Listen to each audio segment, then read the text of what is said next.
Kakati omuwala golaba mu katambi oyo Kadaama yeekozeeko delivery y'ensigo nga tamanyi. Yavudde e Uganda nga yalowooza agenze mu kiyumba kukola.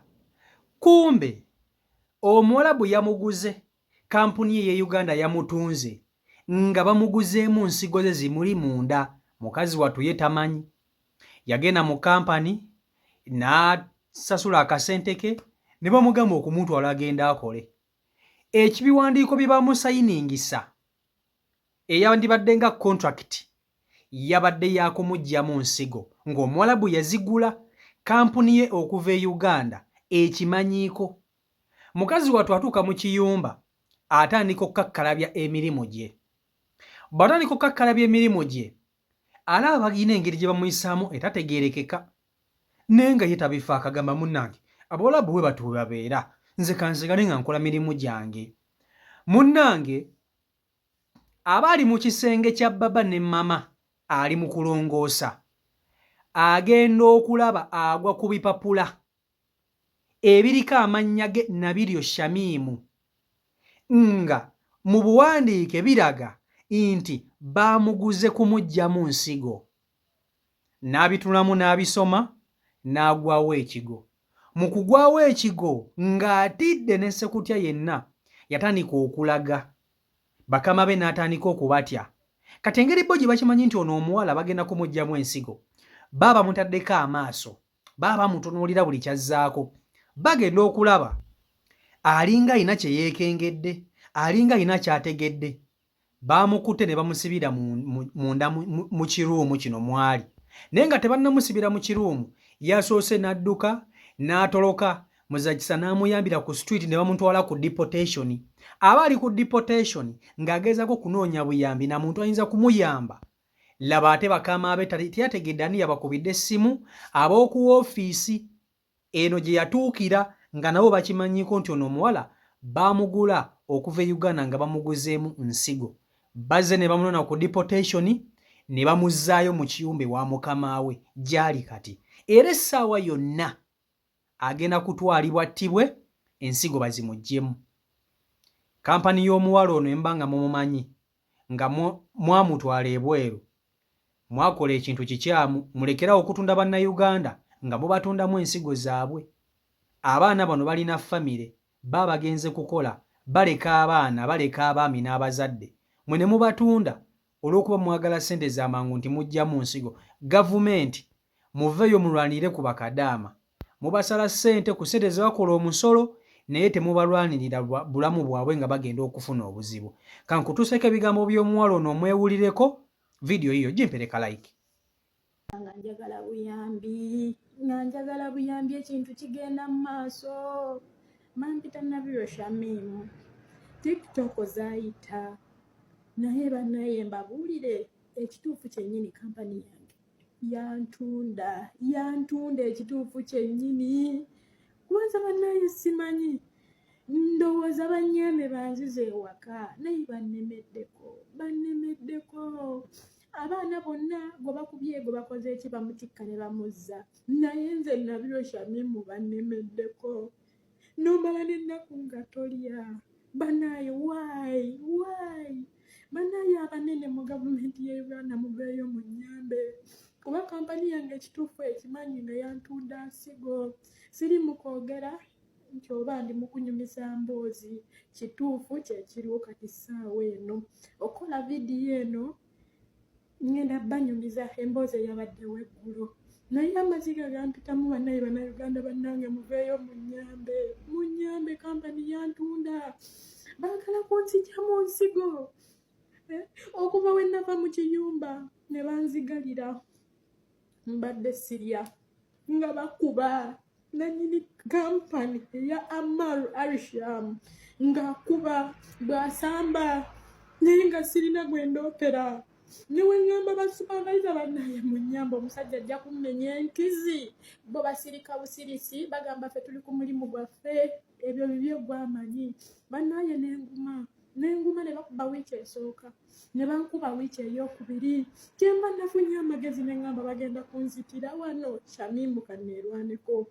Ne nfuluma ekikomera bwe nafulumye ne nfuna omuzira kisa nandeeta ku ofiisi. Bwe yandeese ku ofiisi eno bagiyita deportation gye yandeeseeko.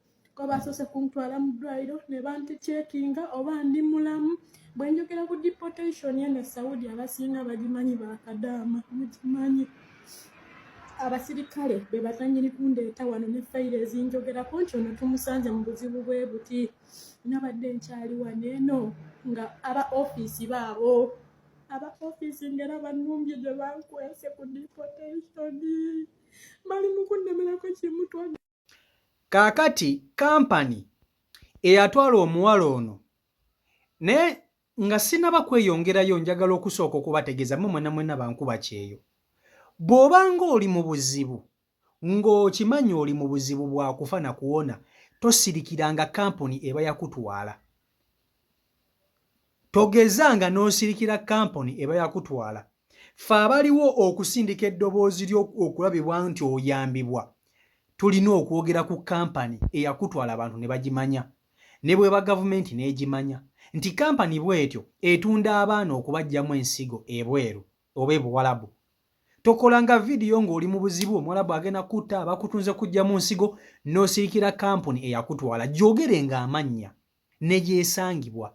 Gamba nti kampuni gundi ne gundi esangibwa wali eri egindi gye yantwala era be bantunda bakimanyi. Kampani eyatwala ono omuwala Nabilyo Shamimu yamutunda mu kampuni ye Saudi Arabia. Omuwalabu yajja ndowooza ng'ayagala muntu muwala gwanajjamu nsigo. Ne bamugamba ndowooza kati tusobola okufunirayo kikadaame okuva e Uganda okyereetere nga basasula ssente. Eno kampuni ye Saudi ye Uganda nga bakwata ono omuwala bamusayiningisa agapapula, ate munnange ekikwewuunyisa ssente osasula. Otekamu ssente zo ng'ogenda ebweru kumbe ogenze kuggyamu nsigo. Ono yeekolako delivery ey'okumuggyamu ensigo ye nga tamanyi mukazi wattu. Kampuni gye yatuukiramu Saudi Arabia nga naye ekimanyiiko nti ono omuwala balina okumuggyamu ensigo. Ne balyoka bamutwala ew'omuwalabu agenda okumuzimuggyamu. Ndowooza famire y'omuwalabu balina omuntu omulwadde ow'ensigo naye nga tebalina muntu ayinza kuba wa nsigo. Kambabuulire kino, mu nsi yonna yonna omuntu agaba ensigo ye asasulwa ssente empitirivu.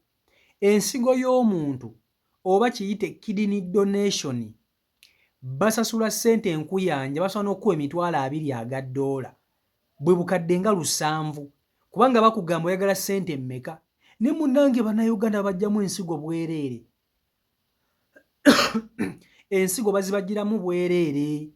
Ne bakujja e Uganda bakugjeemu ensigo zo, tebakuwadde yadde n'ekikumi, bakutulugunyizza, bakukubye. Ono omuwala talya mmere, bamukuba, bakata bamukutula enkizi. Kati omuntu gwe mugenda okuggyamu ensigo mumukuba mutya?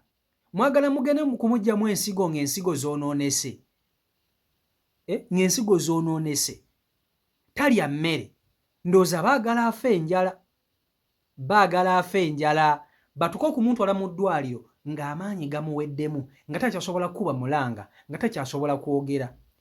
Tukuubira abantu bonna omulanga, bw'obanga omanyi omuwala ono oba muganda wo oba mukwano gwo oba mwana wo oba kazini wo, kampani eyamutwala bw'obanga ogimanyi gikomentinge wano eddoboozi lya omuwala ono asobola okuba nti afuna obwenkanya eri obulamu bwe. Otherwise bwe kiba tekikoleddwa, rest in peace yeddako. Yaleka abaana, yaleka famire, yaleka maama, yaleka baganda be oba n'omwami, bonna bamwetaaga e Uganda. Naye mukazi wattu ali mukattu, ali mukattu essaawa yonna yonna, aggyibwamu ensigo. Ate munnange bano abawalabu obalabe bakutwala mu ddwaliro ne bakulongooza ne bakuggyamu ebintu ebyo, tosobola kuwona. Tosobola kuwona. Teri muntu gwe bali baggyemu nsigo buwalabu naawona. Taliiyo. Taliiyo, mumumbuulire nti gundi bamuggyamu ensigo era oyo mukama gwayamba naawona, bamuzza tategeera, be babagongobala nga takyategeera. So n'olwekyo gavumenti y'e Uganda mwandibadde mukola buli kimu okulaba nga bakadaama bano eno ati siko mubaako n'engeri gye mubayamba. Mubatema ssente ku musaala gwabwe. Ensi endala zisitukiramu ng'omuntu waabwe yeekubidde omulanga bwe gutyo, naye omwana ne yeekubira omulanga ne watabaayo. Uganda tulina embassy mu Saudi Arabia, tulina embassy nene embassy netafaayo. Oyinza okugamba embassy ye Uganda e Saudi Arabia nabo babeera mu lukwe, netafaayo okugamba nti owange katuwulire munnayuganda kyaliko. Ensi endala ziddukiramu kasa bawulira nti omuntu waabwe afunye obuzibu. Akina simanya Philippine, simanya obwo Bangladesh, simanya obwo Ethiopia. Muganda wange ensi tosobola kutta muntu waabwe ne bamala gakuleka batyo n'oyinaayina. N'akola ka video ng'alaaja na bw'atyo. Gavumenti eba yakalabye edda nga bataddemu doksi famire eyo gy'alimu. Mwalaba Omuwalabu eyatta Kadaama yali Kadaama mu Ethiopia oba mu Bangladesh. Nabo mama ne baba nabo baabatta. Ozanya n'okuzanya ne Uganda bakuleka n'ofambwa bubwa. Bya biri ku side yo si Michael Uganda YouTube channel kwoli mwebale nnyo okuba nti ate mugoberera sako n'okuba nti ate mu following. Mbagala nnyo Omukama Katonda bankuumira bankola obulungi obutagambika mbere bulungi mweraba.